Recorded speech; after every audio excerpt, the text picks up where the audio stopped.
পীর এবং মাজারের নামে মানত সম্পর্কে কোরআন এবং হাদিসের রেফারেন্স কি বলে? প্রকৃতপক্ষে মানত কি রকম হওয়া দরকার?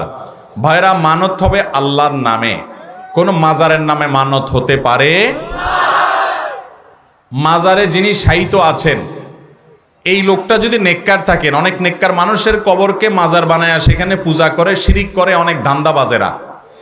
সেখানে যদি আপনি মানত করেন টাকা পয়সা জিনিসপত্র দেওয়ার, অনেক মাজার আছে যে মাজারে সব গাঁজাখোররা দখল করে রাখে। ওই সমস্ত মাজারে টাকা পয়সা দেওয়া মানে হলো গাঁজাখোরদের গাঁজার টাকা সাপ্লাই করা।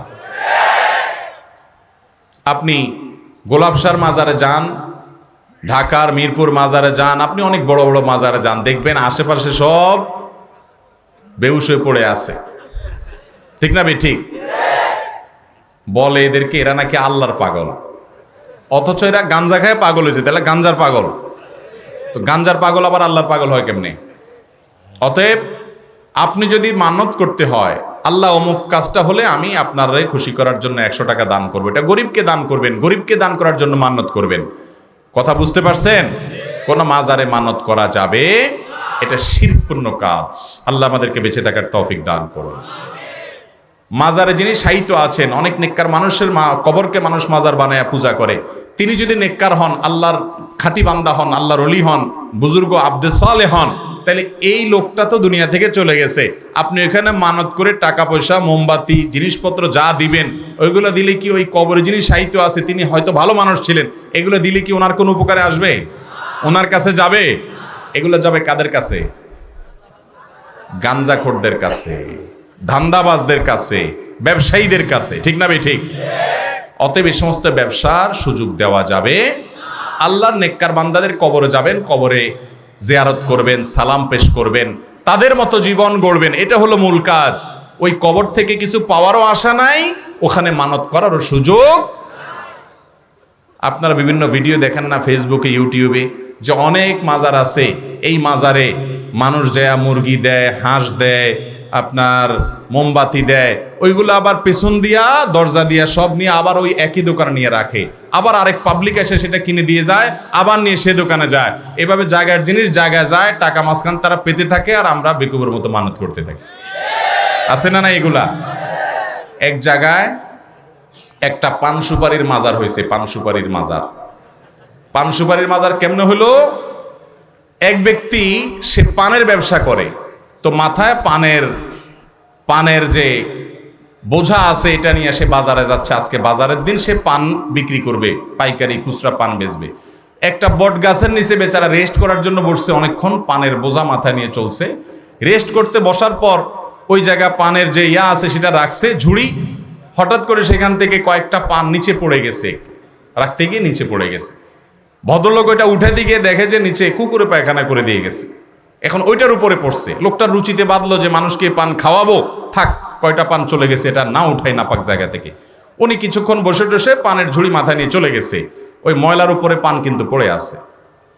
এর কিছুক্ষণ পরে আরেক ব্যবসায়ী আসছে, সেও বাজারে যাচ্ছে, এ হলো সুপারির ব্যবসা করে। সেও তার মাথা থেকে সুপারির ঝুড়ি রেখা, এখানে এইটা বট গাছের নিচে সবাই একটু বসে, ছায়া আছে, রেস্ট করে। উনিও বসছে রেস্ট করার জন্য। রেস্ট করে দেখেছে, আরে ব্যাপার কি, এখানে পান কেন?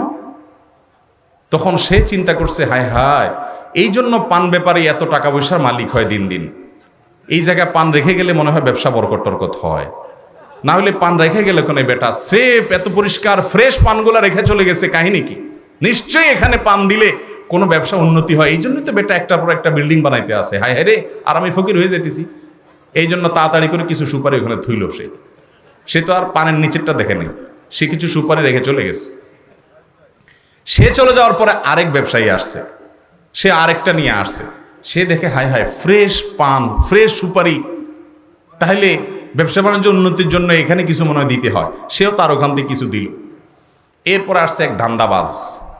ওই ধান্দাবাজ এসে দেখতেছে কাহিনী কি, ফ্রেশ ফ্রেশ সব জিনিস মানুষ এখানে রেখে যাচ্ছে। সে এবার উল্টাতে উল্টাতে দেখে নিচে কুকুরের পায়খানা। ওইটা দেখার পরে সে কাহিনী বুঝে ফেলছে। আচ্ছা, প্রথম বেচারা পায়খানার উপরে পড়ছে দেখে নেয় নাই, পরেরগুলা মনে করছে এখানে কিছু দিলে কেউ ফিরে না খালি হাতে, সেজন্য সবাই দিয়ে গেছে। তাইলে তো ব্যবসা এখানে জমজমাট হবে। সে একটা লাল কাপড় টাপড় দিয়া ওইটার নাম দিয়ে দিছে আল্লামা পান সুপারির মাজার। বুঝতে পারছেন? এরকম অনেক মাজার আছে। আবার অনেক মাজার এমনও আছে যে মাজারে আল্লাহর অনেক নেককার বান্দারা শুয়ে আছেন, ওনারা শিরিক করতে বলেন না, কিন্তু ধান্দাবাজরা সেটাকে শিরিকের আখড়া বানায় ফেলছে। আল্লাহ তাআলা আমাদেরকে এই সমস্ত শিরিক থেকে বেঁচে থাকার তৌফিক দান করুন। সবার চেষ্টা করবো তো ইনশাআল্লাহ। আমাকে আমার ক্লাসমেট হিন্দু বন্ধু একদিন প্রশ্ন করেন, মুসলিম হিসাবে আমাদের যে সুন্নতে খাতনা বা মুসলমানি করানো হয় তা কোরআনে আছে কিনা, বা এর প্রচলন কখন থেকে শুরু? চমৎকার প্রশ্ন। সুন্নতে খাতনা এটা কোত্থেকে আসলো? এর উত্তর হলো, নবী করিম সাল্লাল্লাহু আলাইহি সাল্লামের বহু হাদিস এক্ষেত্রে বর্ণিত হয়েছে, একটি দুটি নয়। প্রসিদ্ধ বিশুদ্ধ হাদিস, এমন কোন হাদিস গ্রন্থ, প্রসিদ্ধ হাদিস গ্রন্থ পাওয়া কঠিন হবে যেখানে হাদিস নাই। যেখানে নবী আলাইহিস সালাম বলেছেন যে কয়েকটি কাজ আছে, এগুলা প্রকৃতিগত সুন্নাহ, প্রকৃতিগত সুন্নাহ, এগুলো সকল যুগের নবী রাসূলদের মধ্যে ছিল, সকল যুগের নবী রাসূলদের মধ্যে এগুলো ছিল। এর ভিতরে একটা হলো খাতনা করা, চর্মছেদন করা, যেটাকে আমরা মুসলমানি করাই। এটা আমাদের নবী সাল্লাল্লাহু আলাইহি সাল্লামের সময় থেকে চালু হয় নাই, এর আগে যত নবী রাসূল ছিলেন সবার মধ্যে ছিল। নখ কাটা, এটাও সেরকম একটা কাজ, সব নবী রাসূলরা নখ কেটে পরিষ্কার করে রাখতেন। এরকম ভাবে মেসওয়াক করা, আরও অনেক কাজ আছে যেগুলা মিন সুনানিল ফিতরাহ, প্রকৃতিগত সুন্নাহ, সকল নবী রাসূলদের সুন্নাহ, পূর্বের যুগের আগের নবী রাসূলদের সুন্নাহ। সেই কাজটার মধ্যে থেকে একটা হলো এই মুসলমানি করা। এটা শুধুমাত্র আমাদের নবী সাল্লাল্লাহু আলাইহি ওয়াসাল্লামের নির্দেশ নয়, আগে থেকে ছিল। এই খাতনা করাটা শুধুমাত্র একটা ভালো কাজ, সওয়াবের কাজ, ইবাদতই নয়, এটা স্বাস্থ্যের জন্য উপকারী হিসেবে প্রমাণিত। খাতনা যদি না করানো হয়, বিশেষ করে পুরুষরা, ছোট ছোট বাচ্চারা যখন খাতনা করা না হয়, খেয়াল করবেন তারা যখন পেশাব করে, তাদের পুরুষাঙ্গের, যেহেতু খাতনা করা হয় না, ছোট বাচ্চা 1 বছরের 6 মাসের, আপনি দেখবেন যে পুরুষাঙ্গের সামনে পানি জমে থাকে এবং ওই জায়গাটা পেঁচানো থাকে, যার কারণে প্যাচে প্যাচে ওই নাপাক পেশাবটা জমে থাকে। ওই নাপাক পেশাবটা যতক্ষণ শরীরে জমে থাকে, চামড়ার সাথে লেগে থাকে, সেটা রোগের কারণ হতে পারে, অস্বাস্থ্যকর, এবং সেটা ইনফেকশন সহ নানা সমস্যার কারণ হতে পারে। এটা কখনো ভালো জিনিস না। মানুষের পেশাব এটা একে তো নাপাক, আবার সেটা ক্ষতিকর, শরীরের মধ্যে লেগে থাকা কখনো ভালো জিনিস না। সেটার কারণে অ্যালার্জি হতে পারে, নানা রকমের রোগ হতে পারে, চর্মরোগ হতে পারে, ইত্যাদি ইত্যাদি। তো এই মুসলমানের মাধ্যমে, খাতনার মাধ্যমে এই সমস্যাটা দূর হয়, এই সমস্যাটা দূর হয়, আরো বহুবিধ উপকারের আছে। এই জন্য খাতনা করাটা ইসলামের গুরুত্বপূর্ণ একটি নির্দেশ। কোনো মানুষ যদি ইসলাম গ্রহণ করে বয়স্ক হওয়ার পর, প্রাপ্তবয়স্ক হওয়ার পর, তারপরও আগে থেকে তার খাতনা করা না হলে, ইসলাম গ্রহণ করার পরও তার খাতনা করার বিধান আছে, কারণ এটার গুরুত্ব অপরিসীম। অতএব আমাদেরকে, মুসলমানদেরকে যত আদেশ নিষেধ আল্লাহ এবং তার রাসূল সাল্লাল্লাহু আলাইহি ওয়াসাল্লাম করেছেন, তার প্রত্যেকটা আমাদের জন্য উপযোগী, প্রত্যেকটা আমাদের জন্য কল্যাণকর। আল্লাহ তাআলা আমাদেরকে সেটা বুঝে প্রতিটা সুন্নাহ, প্রতিটা ফরজ, প্রতিটা আদেশ, প্রতিটা নিষেধকে মান্য করে চলার তৌফিক দান করুন। মৃত ব্যক্তির 4 দিনের ফাতেহা, জিয়ারত, মেজবান সম্পর্কে কোরআন হাদিস কি বলে? মেজবান চট্টগ্রামে খুব বেশি চলে, তাই না? মেজবানের গোশতটা কিন্তু ভালো, মানে যে গোশতটাকে মেজবানের গোশত বলে, বিশেষ পদ্ধতিতে রান্না হয়, এই গোশতটা খারাপ না। কিন্তু এই মানুষ মারা গেলে দিনক্ষণ ঠিক করে 40 3 দিনা 4 দিনা ইজিয়াফত, মেজবান, ফাতেহা ইত্যাদি, এগুলো কোনোটা করার নির্দেশ কোরআন এবং হাদিসে আমাদেরকে আল্লাহ এবং তার রাসূল সাল্লাল্লাহু আলাইহি ওয়াসাল্লাম দেন নাই। কোরআনে আল্লাহ বলেছেন, মা আতাকুমুর রাসূলু ফাখুযু ওয়া মা নাহাকুম আনহু ফান্তাহু। রাসূল যা করতে বলেছেন, দিয়েছেন, সেটা তোমরা ধরো, তিনি যা নিষেধ করেছেন সেটা তোমরা বেঁচে থাকো সেটা থেকে। আচ্ছা, আমাদের নবী সাল্লাল্লাহু আলাইহি ওয়াসাল্লাম দুনিয়া থেকে তার ওয়াফাত, ইন্তেকালের পর, তার যাওয়ার পর সাহাবীরা কয়টা গরু বা কয়টা ছাগল বা কয়টা উট দিয়ে মেজবান করেছেন বলতে পারবেন? আমার প্রশ্ন বোঝেন নাই? আবু বকর, ওমর, ওসমান, আলী রিদওয়ানুল্লাহি তাআলা আলাইহিম আজমাইন, আরো সাহাবীরা যারা দুনিয়া থেকে চলে গেছেন, তাদের ওয়াফাতের পর, তাদের মৃত্যুর পর, তাদের মেজবানির অনুষ্ঠানে কত মানুষ খাওয়ানো হয়েছে বলতে পারবেন কেউ? একটা জাল হাদিসও পাবেন না। তাহলে আমরা কোত্থেকে পাইছি এটা? আমরা এটা পাইছি হিন্দু ধর্মাবলম্বী ভাইদের শ্রাদ্ধ থেকে। শ্রাদ্ধ, তালিব বেসর অফালা আকার দয়ের পিঠে বড় ধ, শ্রাদ্ধ, গুগলে লিখে সার্চ দেন, এই সার্চের রেজাল্ট আসলে দেখবেন হিন্দু ভাই বোনদের তাদের ওয়েবসাইটে, এটা তাদের ধর্মীয় বিষয়, তাদের ধর্ম তারা পালন করবে। কিন্তু মুসলমান, তিনি ইসলামের নামে অন্য ধর্মের ধর্মীয় বিশ্বাস, কালচার এটা পালন করা, এটা ইসলামের দৃষ্টিতে জঘন্য গুনাহ এবং অপরাধ। এটা জায়েজ হতে পারে? হিন্দু ধর্মাবলম্বীদের বিশ্বাস হলো কোনো মানুষ মারা গেলে তার স্বর্গে যেন তাকে খাবার দাবার দেয়া হয়, সেজন্য দুনিয়াতে মানুষকে, আত্মীয় স্বজনকে খাবার দাবার অনুষ্ঠান করে খাবার দাবার দিতে হয়। এটা না দিলে ওই মৃত মানুষটাকে স্বর্গে নাকি খাবার দেয়া হয় না, তাকে স্বর্ণদানা ইত্যাদি দেয়। এটা হলো তাদের বিশ্বাস, সেজন্য তারা এটা করে, এটা তাদের ব্যাপার।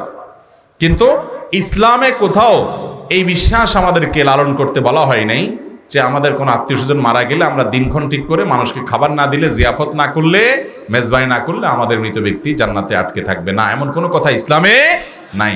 হ্যাঁ, মৃত ব্যক্তির তরফ থেকে আপনি এমনিতে টাকা পয়সা যেরকম দান করতে পারবেন, খাবারও দান করতে পারবেন, কিন্তু এই যে দিনক্ষণ ঠিক করা এবং এটাকে আয়োজনের মাধ্যমে, আপনার আনুষ্ঠানিকতার মাধ্যমে এটাকে প্রতিষ্ঠা করা, এটা রীতিমতো একটা কালচারে পরিণত হয়েছে। এটাকে আমরা মনে করি মৃত ব্যক্তির জন্য আমাদের সুনির্দিষ্ট করণীয়। নবী সাল্লাল্লাহু আলাইহি ওয়াসাল্লাম, সাহাবায়ে কেরাম, খোলাফায়ে রাশেদা, তাদের কেউ কারোর জীবনীতে এমনটি আমরা পাই না। অতএব মুসলমান সুন্নতকে আঁকড়ে ধরবে, আল্লাহ এবং তার রাসূল সাল্লাল্লাহু আলাইহি ওয়াসাল্লামের নির্দেশকে মেনে চলবে। আর বিদআত, ইসলামের নামে যেটা ইসলামে নাই সেরকম কিছুকে বানিয়ে নেওয়া, এটা থেকে মুসলমান বেঁচে থাকবে, বিরত থাকবে। আল্লাহ আমাদেরকে বিরত থাকার তৌফিক দান করুন। সবাই বিরত থাকবো তো ইনশাআল্লাহ। মুশকিল হলো আপনি যদি না খাওয়ান, এলাকাবাসী বলবে কি ছেলে মেয়ে রেখে গেল, কাউকে একটু হাতও ধোয়াইলো না, ঠিক না? বলবে যে সব বখিল ফোয়া, বখিল মাইয়া রায় গিয়ে দে, অনেক গেরে ন খাওয়ায়। তো আরেকজনের ফোয়া, আরেকজনের মাইয়া তোমার হাত ধোয়াইতে রইবে কেন? তোমার হাত তুমি নিজে দুই পারো। এখানে হাত ধোয়ানো মানে হলো খানা খাওয়াও। হাত ধোয়ানো মানে কি? খানা খাওয়াও। ভাই, খানা যদি খাওয়াইতেই হয় তা গরিব দুঃখীকে খানা খাওয়াবেন কোনো দিনক্ষণ ঠিক করা ছাড়া, আপনার সাধ্য অনুযায়ী। আর খানা খাওয়ানোর চাইতে সাদকায়ে জারিয়াটা মৃত ব্যক্তির জন্য অধিকতর উপকারী। নবী সাল্লাল্লাহু আলাইহি ওয়াসাল্লাম বলেছেন, মানুষের মৃত্যুর পর সব বন্ধ হয়ে যায়, তিনটা জিনিস খোলা থাকে, এটা সাদকায়ে জারিয়া। যে দানের সওয়াব দীর্ঘমেয়াদ পর্যন্ত অব্যাহতভাবে ওই মুর্দা ব্যক্তি, মৃত ব্যক্তি পেতে থাকে। একজন গরিবকে একটা সেলাই মেশিন কিনে দিলেন, একজন গরিবকে একটা রিক্সা কিনে দিলেন, একটা কালভার্ট করে দিলেন, একটা সাঁকো করে দিলেন, একটু রাস্তা ভাঙা আছে ওইটা ঠিক করে দিলেন। এটা যতদিন থাকবে, যত মানুষ উপকৃত হতে থাকবে, মৃত ব্যক্তি সওয়াব পেতে থাকবে। আল্লাহ তাআলা আমাদেরকে সুন্নাহ মেনে চলা, বিদআতকে ছেড়ে চলার তৌফিক দান করুন।